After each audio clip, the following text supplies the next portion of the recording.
Boa noite a todos. Elevemos nosso pensamento.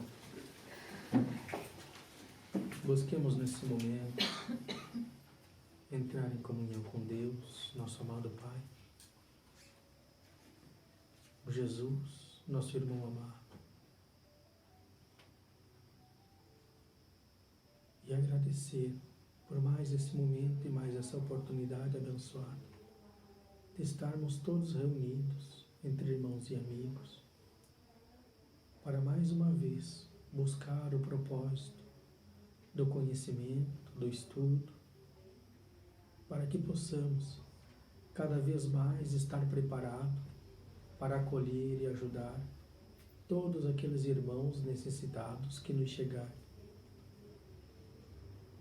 A espiritualidade amiga que conosco está, aos nossos mentores e guias, por todo o amparo e toda a proteção, agradecemos. E a todos aqueles irmãos da espiritualidade que estão conosco hoje e estão assim como nós aqui para aprender e estudar, que possam também, assim como nós, buscar, colocar em prática aquilo que aqui aprendemos. E assim, na certeza do amparo maior, damos início à nossa noite de estudos de hoje. Que assim seja. Que assim seja. Boa noite a todos, sejam todos bem-vindos.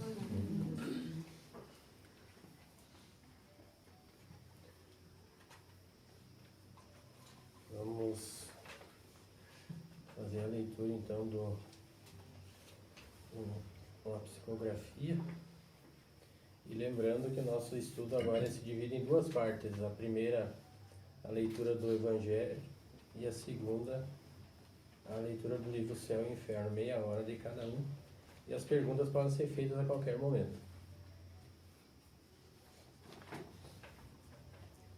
Então nós vamos dividir com vocês essa psicografia.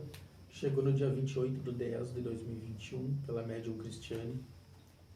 E a psicografia diz: sente teus pés cansados? Sente teus pés cansados? Usa os meus. Se teu caminho é árduo, usa o meu. Se teus braços pedem descanso, os meus estão à disposição. Se palavras te faltam, atitudes te sobram. Onde andas, deixa a tua flor. Onde falas, deixa a tua semente. Se te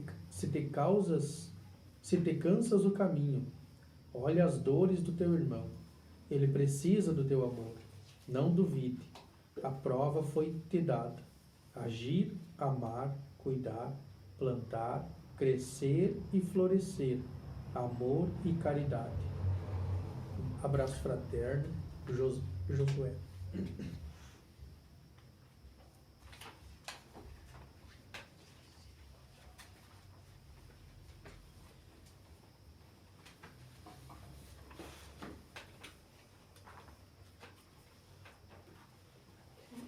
Então nós hoje vamos ler um resumo da doutrina de Sócrates e Platão no Evangelho, fazendo referências já a alguns assuntos bem similares, tanto com o cristianismo quanto com a doutrina espírita, que veio bem depois disso. Resumo da doutrina de Sócrates e de Platão. 1. O homem é uma alma encarnada. Antes da sua encarnação, ela existia unida aos tipos primordiais, as ideias do verdadeiro, do bem e do belo.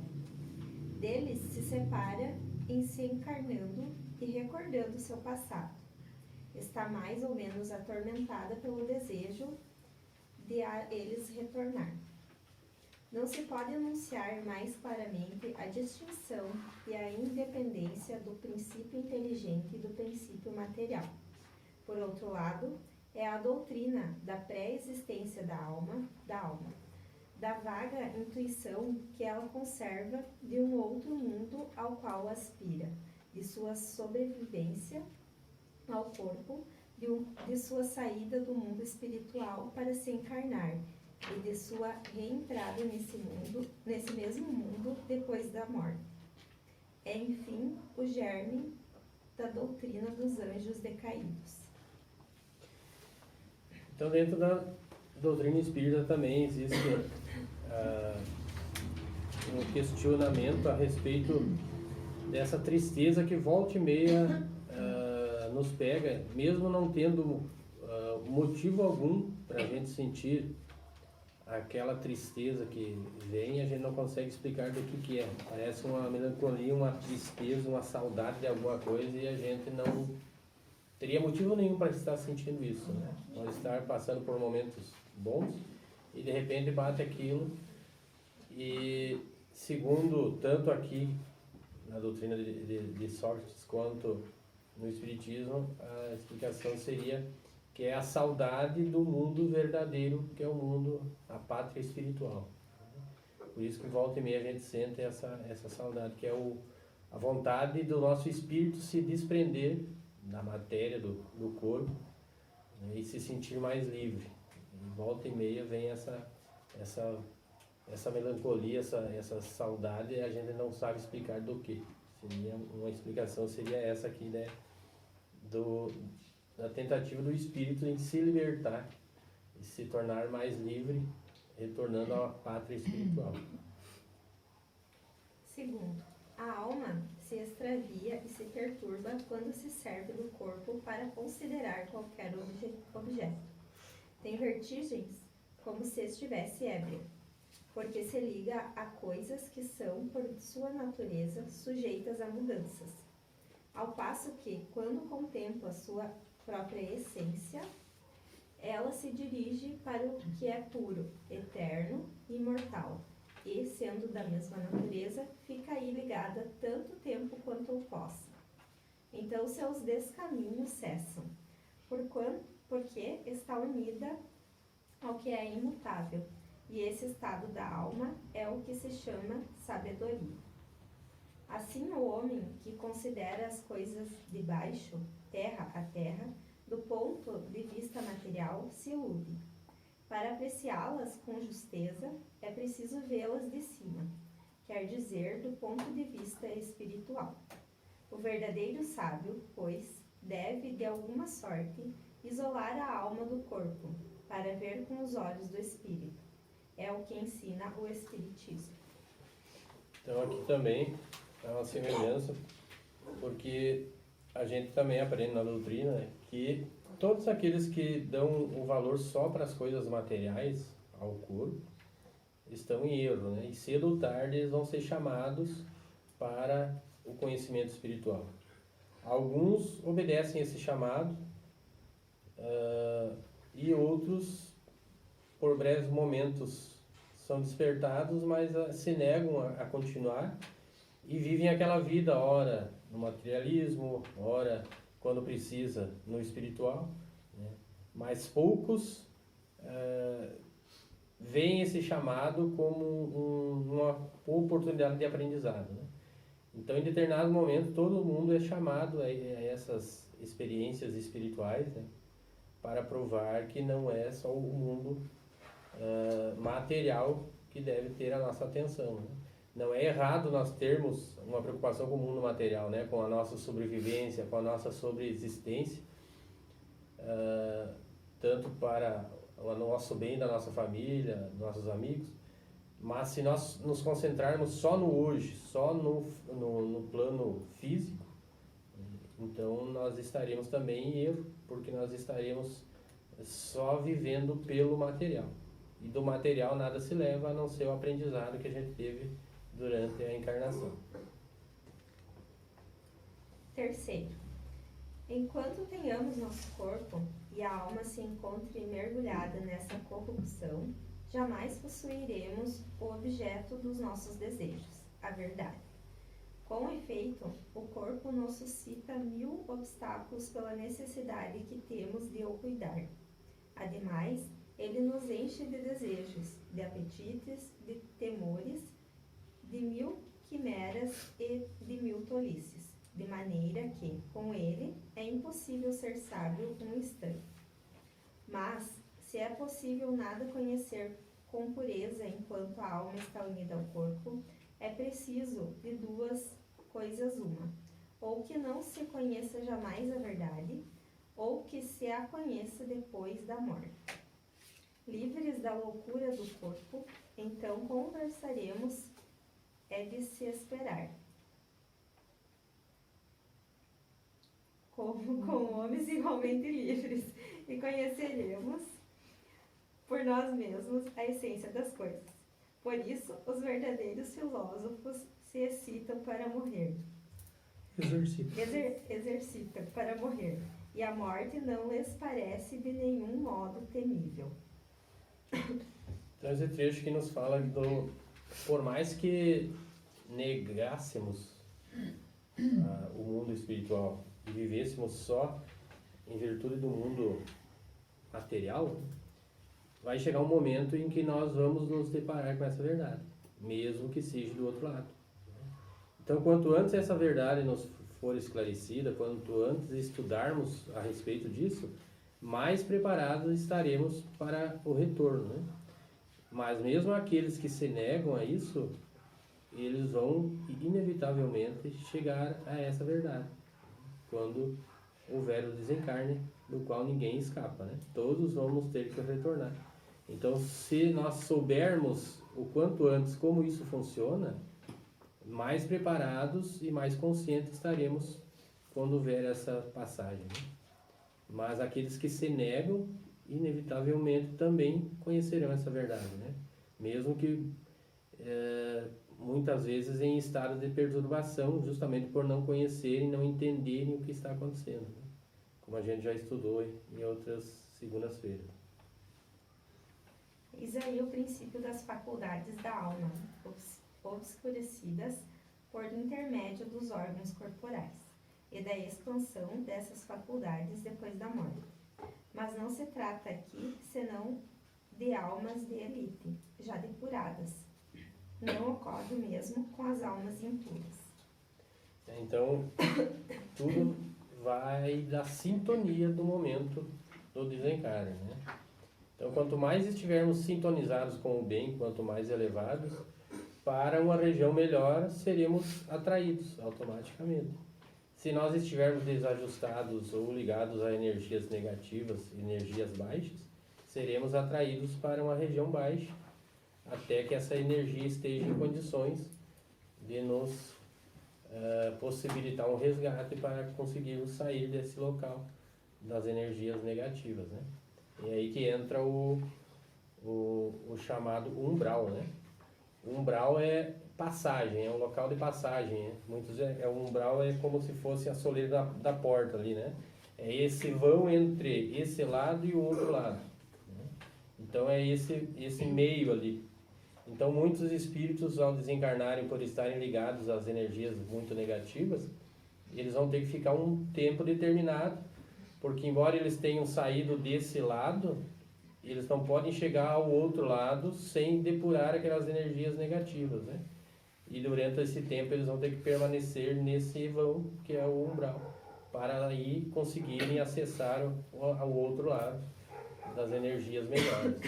Mas aí não conta só a energia que ele está ligado no momento do desencarne, sim, de toda a vida, né? Como ele, de acordo com a atitude que a pessoa teve durante toda a sua vida, né? Também, mas principalmente do momento, né? Porque é o momento, a energia que está vibrando no momento é que atrai ela para essas regiões, né? Por exemplo, se eu fiz alguma coisa errada e eu me arrependi, e daí no momento eu desencarnei, eu não ficaria por isso no umbral? Se há o arrependimento anterior, já é um melhoramento, né? Que mesmo quando está no umbral, as possibilidades de resgate é depois do arrependimento. A pessoa se arrepende dos seus atos, começa então a transformação dentro de si pelo sofrimento que ela está passando, e isso possibilita então um contato com os seres espirituais mais elevados, né? Geralmente ela lembra-se de Deus, lembra-se de Jesus, começam a orar, mesmo não sabendo orar aquelas orações costumadas que a gente aprende em cada um em sua religião, mas a oração é um diálogo dele para com um ser supremo, né? A partir do momento que há esse arrependimento, quase sempre as pessoas começam a orar, se arrependem, veem que estão numa situação em que não tinham conhecimento e que essa situação é ruim, então elas se apegam a alguma coisa que muitas vezes aqui no plano nosso elas não davam valor, não acreditavam, né? Porque aqui mesmo que você esteja no erro, você consegue usufruir de outras coisas que fazem com que esses momentos de contato com Deus sejam adiados, né? As pessoas se envolvem em vícios, se envolvem em coisas materiais que lhes trazem prazeres momentâneos, né? E acabam se esquecendo e adiando esse contato. Mas quando elas passam para o mundo espiritual e se encontram numa região de baixa energia, esse sofrimento faz com que elas tenham essa realidade, um choque dessa realidade, né? Elas vão ver então que a partir dali elas vão ter que começar a agir diferente se quiserem sair desses locais. Então pode acontecer por um ato que ela cometeu a vida inteira, mas se durante a vida ela vai corrigindo esses atos negativos, né? Daí ela já está numa melhor sintonia, né? Numa melhor vibração. E o tal do purgatório, que eu sempre ouvia falar, mudou de nome, agora é umbral ou é outra coisa que a gente não ouve mais falar? O purgatório é da religião católica, né? O umbral é chamado pela Mas será que codificação eles querem espírita, dizer né? a mesma coisa? É a mesma coisa. A princípio seria a mesma coisa, né? É um local de momentaneamente, né? Em que a pessoa tem que aguardar lá. Então, a doutrina espírita explica, mas a religião católica diz que é o purgatório. É o lugar onde estão as almas ainda em perturbações perdidas, mas não se aprofunda nisso para explicar, né? Tá, mas e como é que essas almas saem desse local? O que elas têm que fazer? Como é que funciona isso? Elas não se aprofundam nisso, né? Mas seria uma região semelhante, né?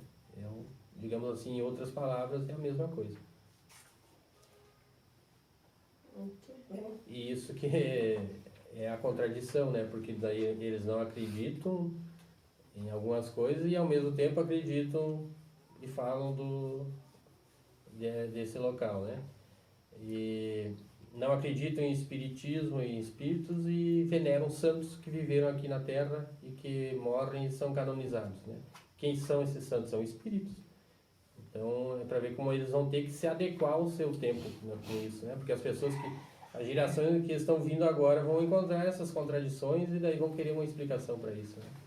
E essas explicações estão dentro da codificação espírita.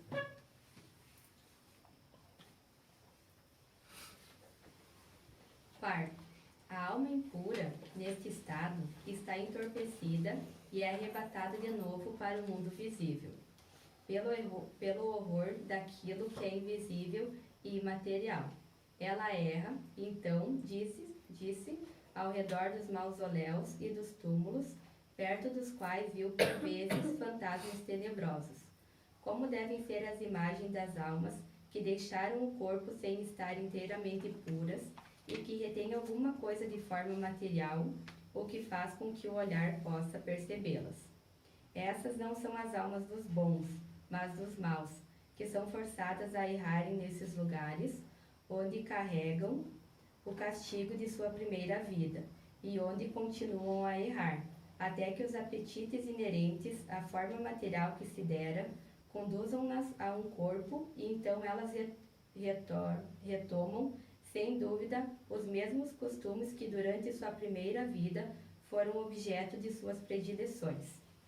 Não só o princípio da reencarnação está aí claramente exposto, mas o estado das almas que estão ainda sob o império da matéria.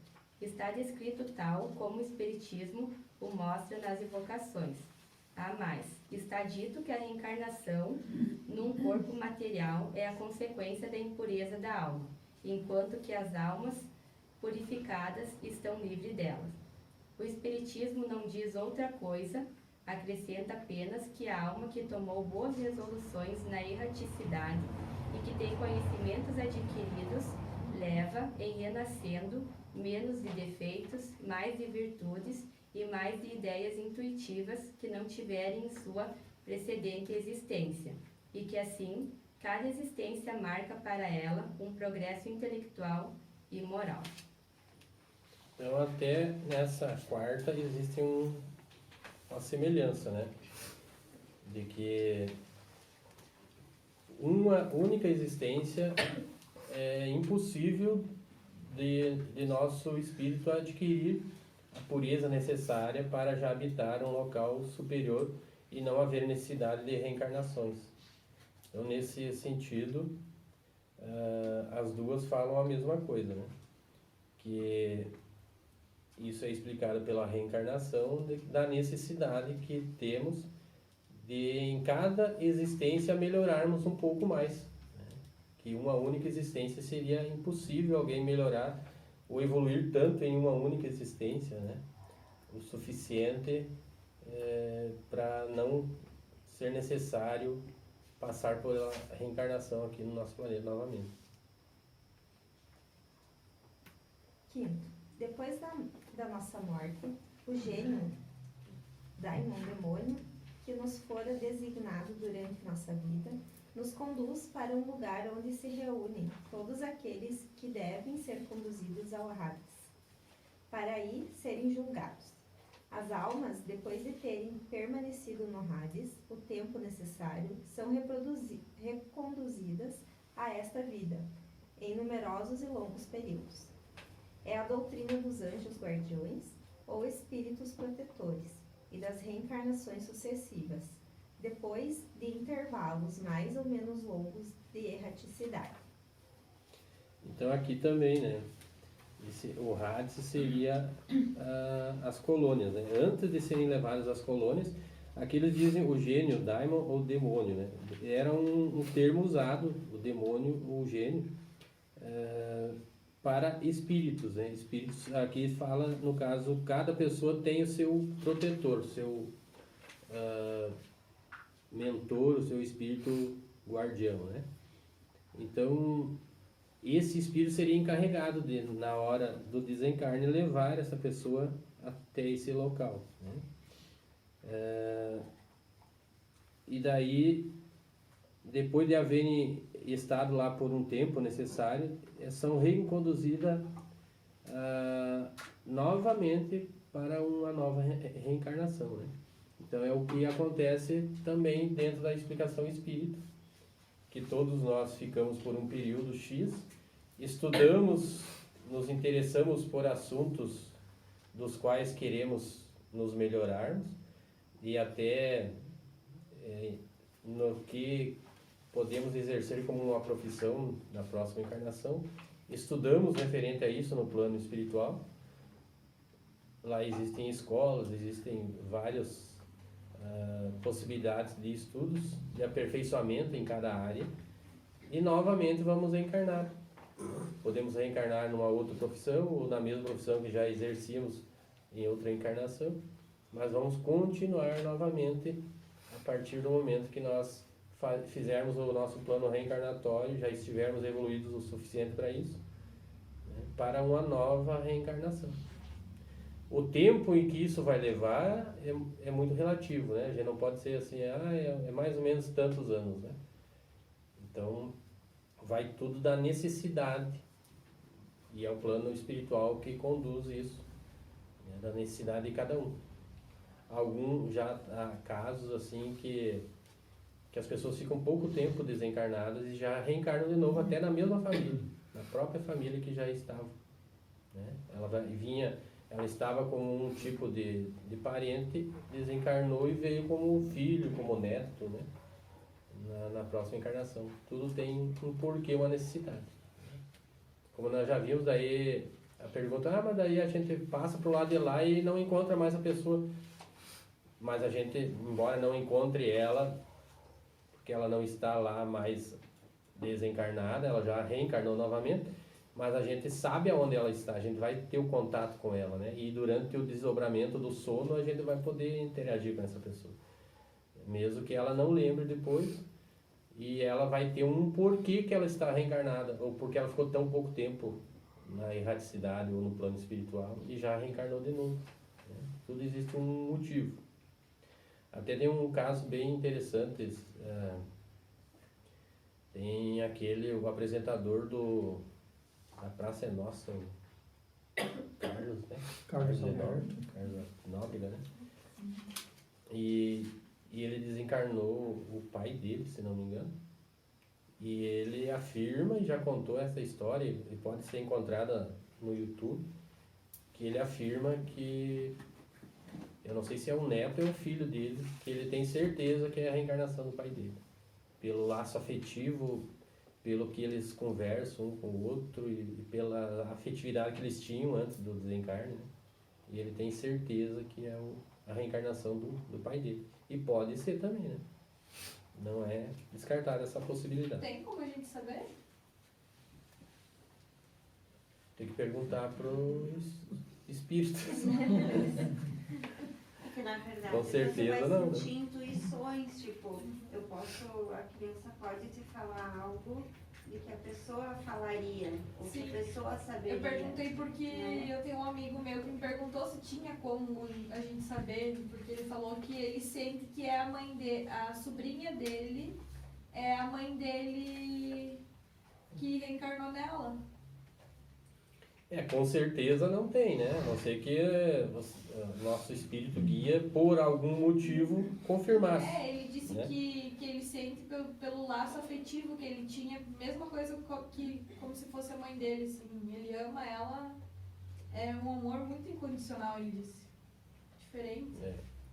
Tem um porquê, né? Mas não é interessante ter a certeza, o interessante é que você saiba, né? Viva como se de fato fosse, né? Porque a certeza tu só vai ter no retorno, né? Uhum.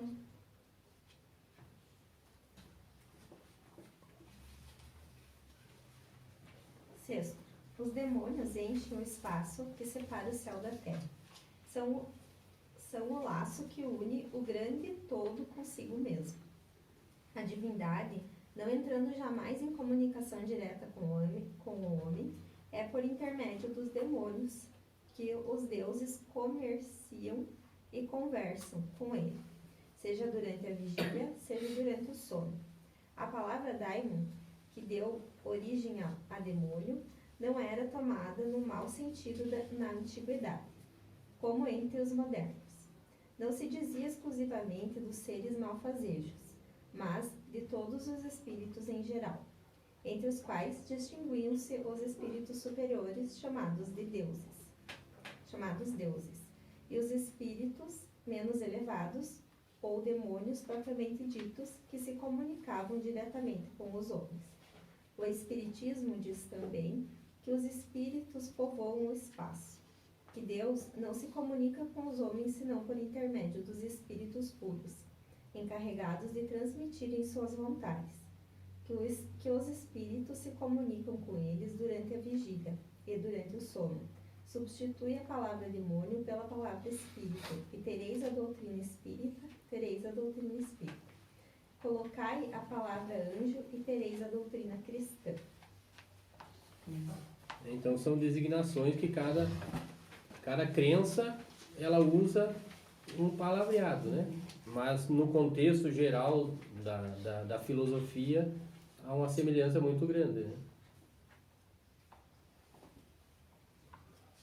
Sétimo, a preocupação constante do filósofo, tal como compreendiam Sócrates e Platão, é de tomar o maior cuidado com a alma, menos por esta vida, que não é senão um instante, do que em vista da eternidade. Se a alma é imortal, não é mais sabido viver com vistas à eternidade? Então eles lançam uma pergunta, né? Se o que a gente leva é o aprendizado durante a vida material, Então, por que dedicarmos nossa vida exclusivamente às coisas materiais, né? Se o que vai contar do outro lado é aquilo que aprendemos e aquilo que nós fazemos com aquilo que nós podemos fazer de melhoria nessa encarnação, né? De melhoria moral. É isso que vai contar do outro lado e não as riquezas, porque as riquezas vão ficar, por mais rico que sejamos materialmente, isso não vai ser levado junto e não vai contar em nada no retorno, né? Você pode ser a pessoa mais rica, o rei do planeta Terra, digamos, e chega do outro lado, o que conta é o que você fez de bom para outras pessoas e para o seu melhoramento, né? As coisas materiais ou os cargos que você ocupou aqui, eles só vão contar para ver se você desempenhou um bom papel, né? Se você usufruiu bem daquilo que foi te permitido, né? Se você tinha uma função grande aqui na Terra e você desempenhou bem essa função, você fez o bem com ela. Se você tinha dinheiro, você usou esse dinheiro para ajudar também, ou só para você mesmo usufruir, tudo isso é o que vai interessar no retorno. E não o que você era, o cargo que ocupou por si só. Por isso que mesmo Jesus dizia que no plano espiritual, o menor dos homens pode ser o maior. E vice-versa. Por quê? Porque o mais humilde pode ser o mais elevado no plano espiritual. Enquanto que aquele que tinha um cargo, uma função superior do que essa pessoa humilde, pode chegar do outro lado em débito. Então, perante a espiritualidade, ele vai ser devedor. Enquanto que o outro era humilde e em bens materiais tinha pouco, mas tinha bastante em melhoramento moral. E é isso que vai contar no retorno.